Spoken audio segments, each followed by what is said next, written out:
ఒక రూమ్లో కొన్ని లక్షల పేపర్లు, కొన్ని వేల ఫింగర్ ప్రింట్లు. 1940s FBI ఆఫీస్ చూస్తే ఒక సినిమా సెట్ లాగే అనిపించేది. 1924లో వాషింగ్టన్ డీసీలో FBI ఒక ఐడెంటిఫికేషన్ డివిజన్ ని స్టార్ట్ చేసింది.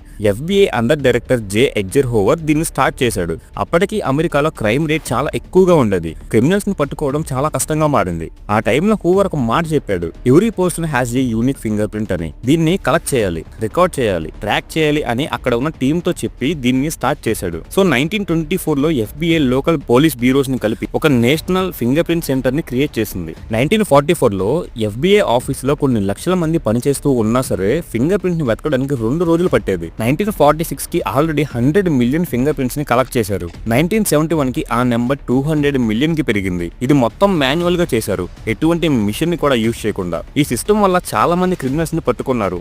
అప్పట్లో పేపర్ తో క్రైమ్ సాల్వ్ చేయడం గురించి మీ ఒపీనియన్ ఏంటి? కింద కామెంట్స్ లో షేర్ చేయండి.